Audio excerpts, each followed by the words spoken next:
मंत्री जी, ACS agriculture प्रवेश जी, राजशेखर, मीना साहब, प्रमुख सचिव सिंचाई अनिल गर्ग, कमिश्नर साहब लखनऊ, यहाँ उपस्थित सभी अधिकारी साथियों और प्रदेश के सभी जिलों से आए हुए किसान भाइयों बहनों, मैं कुछ ब्रॉड मोटी बातें आपके सामने रखूंगा। सबसे पहले मैं ये बताना चाहता हूँ आपको कि खेती दुनिया का सबसे बड़ा मार्केट है और सबसे बड़ा व्यवसाय है। एक तरफ इसमें इनपुट होते हैं जो फर्टिलाइजर, पेस्टिसाइड, और दूसरी तरफ जो इसका प्रोड्यूस है। इन दोनों को मिलाकर आप देखें तो खेती दुनिया का सबसे बड़ा व्यवसाय होता है। यही वजह है कि आज की दुनिया में सबसे ज्यादा लोग इसी व्यवसाय में जुड़े हुए हैं, जबकि अमेरिका, यूरोप में उनकी आबादी के 7%, 3% लोग भैया अब IAS का निर्देश है तो इसे कार्यक्रम रहेगा ना। तो अब पानी डाना थोड़ा मिलेगा IASों का शासन। मैं तो अभी कहूँगा हम लोगों को पता होगा कि जो एक्सपोर्ट इम्पोर्ट एग्रीकल्चर कमोडिटीज का होता है, यानी जितने भी खेती के उपज का अंतर्राष्ट्रीय व्यापार होता है, वो दुनिया की 4 बड़ी कंपनियां करती हैं। 90% से ज़्यादा खेती का जो व्यापार है वो 4 बड़ी कंपनियां करती हैं और उनको ABCD भी कहा जाता है। A से एंडीज कंपनी है, B से बंगिल है, C से कारगिल है और D से टेट्रास है। ये 4 कंपनियां हैं जो दुनिया में 90% एग्रीकल्चर का ट्रेड है और इनका ट्रेड ये जो कंपनियां हैं पानी ऑयल कंपनियों से ज़्यादा बड़ी है। इनके टर्नओवर, इनके वो ऑयल कंपनियों से ज़्यादा बड़ी है, लेकिन ऑयल कंपनियों को हम ज़्यादा जानते हैं, इनके बारे में हमने कम सुना है क्योंकि ये पॉलिटिकल सेंसिटिविटी की वजह से ये अपने आप को काफ़ी लो प्रोफाइल है। ये मैं आपको इसलिए बता रहा हूँ क्योंकि फूड सिक्योरिटी एक बहुत बड़ा मुद्दा है और आजकल सारे देश, ऐसे देश खास करके जिनके पास खेती की जमीन कम है या क्लाइमेट इतना अच्छा नहीं है, वो इसमें सबसे ज़्यादा फोकस कर रहे हैं। खेती में फूड सिक्योरिटी अटेन करने के लिए चाइना ने अपने यहाँ एक कानून बनाया है कि 162 मिलियन हेक्टेयर से कम जमीन नहीं होनी चाहिए खेती की, यानी बाकी इंडस्ट्री, रेजिडेंशियल, बाकी व्यवसाय जो भी लोग 162 मिलियन हेक्टेयर उन्होंने तय कर रखा है कि वो खेती की जमीन डाइवर्ट नहीं होगी नॉन एग्रीकल्चर। उन्होंने एक और भी तरीका लगाया, कई नए देशों में, अफ्रीका में, साउथ अमेरिका में, कई जगह उन्होंने जमीन खरीदने की कोशिश करी कि हम अपना कंट्री का फूड सिक्योरिटी मैनेज करें। उन्होंने वह जमीन खरीदी, पैदा किया, लेकिन बाद में उन्होंने ये महसूस किया कि अगर किसी दूसरे देश में आप कोई अनाज पैदा करते हैं तो उसे आप अपने देश में ला सकते हैं कि नहीं, ये उस देश का कानून तय करता है।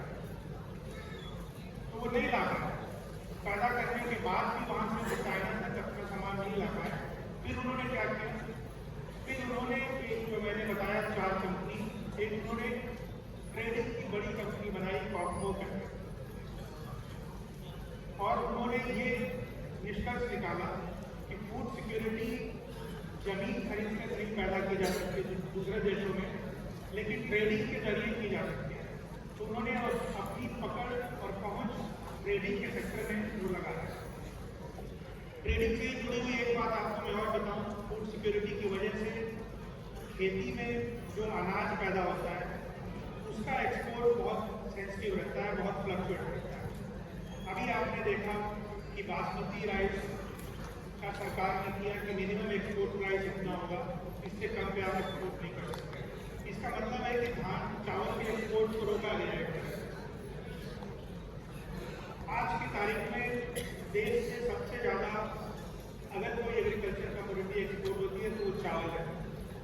साल में करीब 98,000 करोड़ का चावल एक्सपोर्ट होता है, उसमें 38,000 करोड़ की बासमती होती है।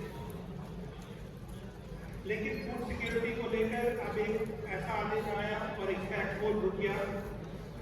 अब अभी जो बासमती पैदा हो रहा है, इसमें किसानों को 35-40 रुपए जो मिलते हैं वो मिल पाएंगे कि नहीं, इसमें थोड़ा सोचा है। लेकिन जो हॉर्टिकल्चर कमोडिटीज है उनके एक्सपोर्ट पे इस तरह की अनसर्टेनिटी नहीं रहती। अगर आपका हॉर्टिकल्चर प्रोड्यूस है तो उसका एक्सपोर्ट आप ज़्यादा कर सकते हैं, सिर्फ 1 या 2 प्याज जैसे फसल है उसको छोड़कर, बाकी पे इस तरह की सेंसिटिविटी नहीं होती है। तो हम लोगों को कोशिश करनी चाहिए हॉर्टिकल्चर की तरफ जाने के लिए और अपने प्रदेश के बाहर, अपने देश के बाहर एक्सपोर्ट करने के लिए। इसी श्रृंखला में माननीय मुख्यमंत्री जी ने एक निर्णय लिया कि जो जेवर इंटरनेशनल एयरपोर्ट बन रहा है, बहुत बड़ा एयरपोर्ट बन रहा है और कुछ दिनों में जब इसके सारे फेज कंप्लीट हो जाएंगे तो दुनिया के सबसे बड़े एयरपोर्ट में एक होगा। 12 करोड़ लोग हर साल वहाँ से ट्रेवल करेंगे, कैपेसिटी का वो बन रहा है, फाइनेंस जब बनेंगे तो जेवर एयरपोर्ट के पास एक बहुत बड़ा एग्रीकल्चरल कमोडिटीज के एक्सपोर्ट के लिए कार्गो हब तैयार किया जा रहा है। साथ ही उसके आसपास एक रेडिएशन का सेंटर भी बनाया जा रहा है। अमेरिका वगैरह में आपको कुछ भी एक्सपोर्ट करना है तो उसका रेडिएशन करना पड़ता है, तो रेडिएशन के लिए भी कुछ कंपनियों से बात हो रही है कि वो भी अपना प्लांट वहीं के आसपास लगाए। यानी जेवर एयरपोर्ट एक बहुत बड़ा अवसर देगा उत्तर प्रदेश को अपने एग्रीकल्चरल और हॉर्टिकल्चरल प्रोडक्ट्स को एक्सपोर्ट करने के लिए। अभी कुछ दिन पहले अरविंद पांगड़िया जी जो नीति आयोग में थे और बहुत बड़े अर्थशास्त्री हैं, उनका एक प्रेजेंटेशन मुख्यमंत्री जी के सामने करा। उनकी पहली स्लाइड ये थी कि यूपी में 55% से ज़्यादा लोग खेती में लगे हुए हैं और ये जब तक संख्या कम नहीं होगी बहुत विकास नहीं हो सकता है। अब माननीय मुख्यमंत्री जी की जो सोच है वो उन्होंने ये कहा कि खेती की यही परिभाषा अंतिम नहीं है जो आज की तारीख में खेती हो रही है। आज की तारीख में 99% जो किसान खेती कर रहे हैं और जो कुछ चुने हुए किसान खेती कर रहे हैं, उन्हीं की खेती में बहुत अंतर है। अब जैसे बाराबंकी में रामचरण वर्मा जो खेती करते हैं और बाराबंकी के बाकी किसान जो खेती करते हैं, एक तरफ इसमें बहुत बड़ा अंतर है। दूसरा अंतर रामचरण वर्मा जी की खेती में और चाइना और जापान के किसान की खेती में। यानी हम यहाँ जैसे कमिश्नर लखनऊ बता रही थी कि उनका पिछले साल गेहूं का लगभग 4.5 टन के आसपास पैदावार रहा। ये बहुत अच्छा पैदावार है, मतलब प्रदेश के औसत से बेहतर है और देश के औसत से भी बेहतर है। 45 क्विंटल प्रति हेक्टेयर बहुत अच्छा है, लेकिन ये चाइना में 100 क्विंटल है, यानी 2 गुना 3 गुना उनसे वो हमसे ज़्यादा पैदा कर रहे हैं। तो हमें वहाँ तक पहुँचना है। तो मुख्यमंत्री जी का ये था कि जिस लेवल का एग्रीकल्चर आज की तारीख में है उसमें एक बहुत ही ट्रांसफॉर्मेटिव बदलाव की जरूरत है, क्योंकि जो सस्टेनेबल फूड सिक्योरिटी इन चीज़ों की बात की वो उत्तर प्रदेश हासिल कर चुका है। और मैं इसको हर फोरम में कहता हूँ कि उत्तर प्रदेश खेती के लिए एक पावर हाउस है, सिर्फ हिंदुस्तान के लिए नहीं बल्कि पूरी दुनिया के लिए। आप देखेंगे लगभग 625 लाख टन 625 लाख टन अनाज उत्तर प्रदेश पैदा करता है। और अभी मैं देख रहा था माननीय मंत्री जी जो इस बार का ये बुकलेट छपा है, पिछले 5 साल पहले जो गेहूं की पैदावार थी उसमें हमारा हिस्सा देश में 31 या 32% का था। पूरे देश में 106 मिलियन टन गेहूं पैदा होता है। 5 साल पहले यूपी 31 मिलियन टन पैदा करता था, पिछले साल 38 मिलियन टन पैदा किया, यानी 38% गेहूं जो देश में पैदा हो रहा है वो यूपी पैदा कर रहा है। मुझे अंदाजा था 35-36 का, लेकिन मैं अभी देखा 38 मिलियन टन पे पहुंच गया। इस तरह से हम लोग लगभग 650 लाख टन 625 लाख टन अनाज पैदा कर रहे हैं। एक चीज़ मैं आपको बताना चाहूँगा, रबी हम लोगों के लिए ज़्यादा महत्वपूर्ण सीजन है। पूरे देश में खरीफ ज़्यादा महत्वपूर्ण है। पूरे देश में जो खाद्यान्न पैदा होता है उसका लगभग 60% रबी में पैदा होता है लेकिन हम लोगों के यहाँ 75% रबी में पैदा होता है, क्योंकि हम लोगों के यहाँ धान का पैदावार कम है, गेहूँ का पैदावार ज़्यादा है, तो ये रबी हम लोगों के लिए पूरे देश की तुलना में एक ज़्यादा महत्वपूर्ण चीज़ है।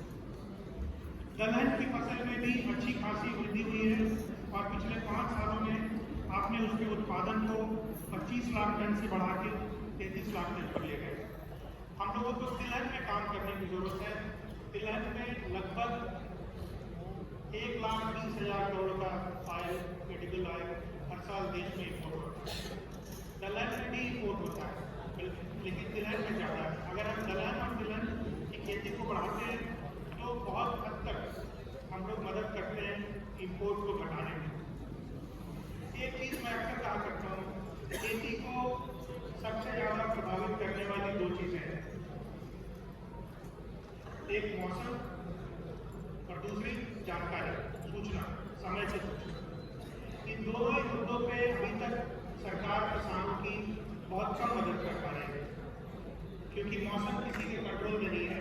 लेकिन अब कृषि विभाग एक स्कीम ला रहा है, पंचायत में उस पर काम कर रहा है कि हर गांव में ऑटोमेटिक रेन गेज और न्याय पंचायत लेवल पे और ब्लॉक लेवल पे ऑटोमेटिक वेदर स्टेशन लगेंगे और एक ऑटोमेटिक एडवाइजरी एग्रीकल्चर यूनिवर्सिटीज पे जाएगी और एक पोर्टल पे जाएगी जो किसान के पास है। अगर हम वेदर के बारे में गाँव तक की सटीक जानकारी किसान को दे सके तो इससे बहुत मदद मिलेगी। आज की तारीख में हम जो भी वेदर की एडवाइजरी जारी करते हैं वो बहुत बड़े एरिया में होता है, मतलब मंडल लेवल पे अगर आपको जानकारी दे रहे हैं तो किसी गांव का किसान उसको ऑक्सीजन नहीं कर सकता, क्योंकि वो घटना भी गांव में नहीं होती। अगर मंडल लेवल पे इंफॉर्मेशन कलेक्ट करके और एडवाइजरी जारी की है, इसीलिए गाँव लेवल से इंफॉर्मेशन लेकर और एडवाइजरी देने की ये कार्रवाई अभी की जा रही है। इससे काफ़ी सहूलियत होती है। इसी एडवाइजरी में प्राइस के बारे में पूछना, वेदर और प्राइस, ये अगर हम लोग किसानों की अच्छी मदद कर सके तो इससे काफ़ी फायदा हो सकता है। साथियों, मैं एक चीज़ आपको बताना चाहूँगा, उद्यान विभाग ने एक ये निर्णय लिया है माननीय मंत्री जी के अप्रूवल से कि जो हमारे यहाँ करीब 25 के आसपास ऐसे हॉर्टिकल्चर के फार्म हैं जिनमें बहुत कुछ नहीं हो रहा है, उनको पीपीपी मोड पे सेंटर ऑफ एक्सीलेंस के रूप में डेवलप करने के लिए एक आरएफपी बनाई गई है, जिसको 30 साल के लिए किसी प्राइवेट कंपनी के साथ हम लोग टाई अप करने की कोशिश कर रहे हैं कि वहाँ पे वो एक सेंटर ऑफ एक्सीलेंस के रूप में उस इलाके को विकसित करें, सीड भी प्रोड्यूस करें और आसपास के जो भी किसान हैं 38,000 किसानों को जोड़कर कोई भी एग्रीकल्चरल कमोडिटी पैदा करें, उनके क्लस्टर में प्रोसेसिंग डेवलप करें और उनके एक्सपोर्ट की व्यवस्था करें। सरकार ने एक नई पहल और की है, पूरे प्रदेश में कितने एरिया में कौन सी फसल लगी है, क्या उत्पादकता है, इसको रिमोट सेंसिंग के जरिए कैलकुलेट करने के लिए और आकलित करने के लिए 4 कंपनियों के साथ आबद्ध किया गया, उनके साथ एमओयू किया गया और वो इसी तरीके से अपना काम चालू कर चुकी है। जैसा देवेश जी बता रहे थे कि एक लेखपालों के through field to field survey हो रहा है, एक रिमोट सेंसिंग के थ्रू भी कराया जा रहा है। ये 3 साल का एग्रीमेंट किया गया है यूपीडास की तरफ से, ताकि एक आकलन हम लोग को मिल सके कि कितने एरिया में हमारा कौन सा क्रॉप है और उसकी क्या प्रोडक्टिविटी है। गुप्ता जी कह रहे थे कि खेत पे घर होना चाहिए, जो प्रधानमंत्री आवास और मुख्यमंत्री आवास का घर मिल रहा है। प्रधानमंत्री आवास और मुख्यमंत्री आवास के घर जो मिलते हैं वो 80-90% ऐसे लोगों को मिलते हैं जो भूमिहीन होते हैं। और अगर हर खेत पे सरकार घर बनाएगी तो अगली मांग आएगी कि हर खेत तक बिजली भी ले जाइए, घर में बिजली चाहिए, पानी चाहिए और भी कई चीज़ें चाहिए होती है। ये आपकी बात सही है कि जो लोग खेत से नज़दीक रहते हैं या खेत पे रहते हैं उनकी पैदावार ज़्यादा होती है, लेकिन ये व्यवस्था नहीं की जा सकती कि हर खेत में एक घर बना दिया जाए।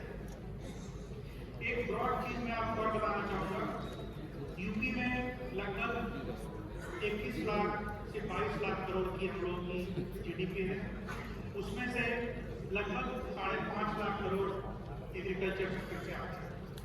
इस 5.5 लाख करोड़ में सीधा 1 लाख करोड़ दूध से आता है, दूध के व्यापार से। इसीलिए एनिमल हस्बेंड्री बहुत इम्पोर्टेंट है। 5.5 लाख करोड़ में 1 लाख करोड़ सीधा किसानों को आज की तारीख में दूध से मिल रहा है। गन्ना से लगभग 40,000 करोड़ मिलता है।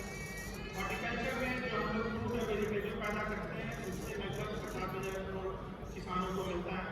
ये एक ब्रॉड आप लोगों के समझ के लिए फिगर है कि 5.5 लाख करोड़ में 1 लाख करोड़ फ्रूट का है, करीब 45,000 करोड़ गन्ना का है और 50,000 करोड़ हॉर्टिकल्चर का है, और बाकी जो भी बचा उसमें से धान गेहूँ दलहन तिलहन जो है ये एक ब्रॉड है।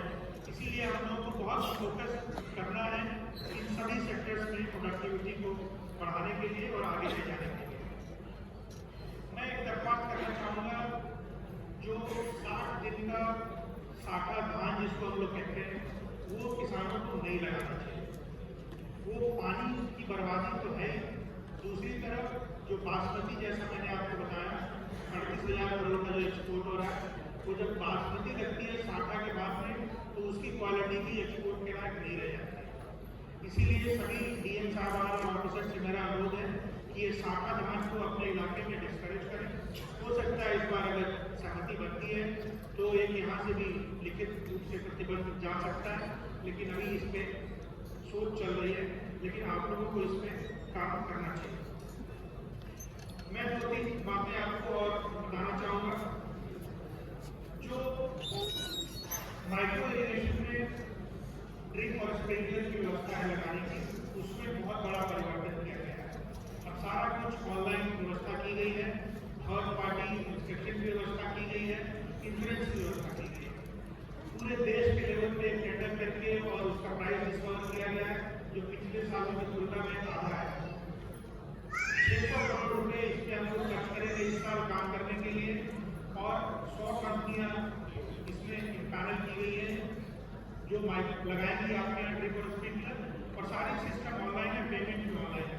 एक जो बड़ी चीज़ हुई है वो ये हुई है कि जीएसटी जो पहले किसान को देना पड़ता था, हमने कहने को ये रखा हुआ था कि 90% अनुदान है, 10% किसान का अंश है, लेकिन ये रेट जो गुना था वो 10% में बढ़ा था। अब रेट आधा हो गया है तो 10% की धनराशि की छोटी हो गई है, और 10% के साथ जीएसटी था तो अब 12% 18% जीएसटी तो 22% हो जाता था उसका शेयर। अब सरकार ने ये निर्णय लिया है कि जीएसटी की लागत को भी पूरे प्रोजेक्ट कॉस्ट में जोड़ दिया जाए और उसका 90% अनुदान दिया जाएगा। तो अब किसान के ऊपर इससे काफ़ी कम पैसे का प्रेशर आएगा। मेरा सभी डीएम साहबान से और किसान भाइयों से अनुरोध है कि ये जो व्यवस्था है इसमें तेजी से काम करने की जरूरत है, ताकि हम लोग साल के अंत तक 600 करोड़ रुपए का इसमें काम कर सकें।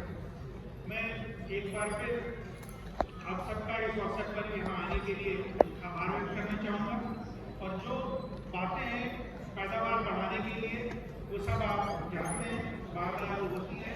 समय से बुआई होनी चाहिए, अच्छी सीड होनी चाहिए और लेवलिंग होनी चाहिए फील्ड। लेजर लैंड लेवलर हम लोग 1-1.5 साल से कह रहे हैं, पहले भी लोग कहते होंगे कि लेजर लैंड लेवलर का अगर आप प्रयोग करते हैं, फील्ड को लेवल करते हैं, तो 7 से 10% आपकी प्रोडक्टिविटी बढ़ती है और 10 से 15% खर्च कम होता है, क्योंकि इरिगेशन फर्टिलाइजर सबका यूज एफिशिएंसी बहुत बढ़ जाता है। तो लेजर लैंड लेवलर का इस्तेमाल करते हुए खेत में लेवल करें, समय से बुआई करें।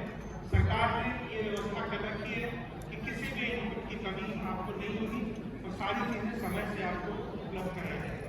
धन्यवाद।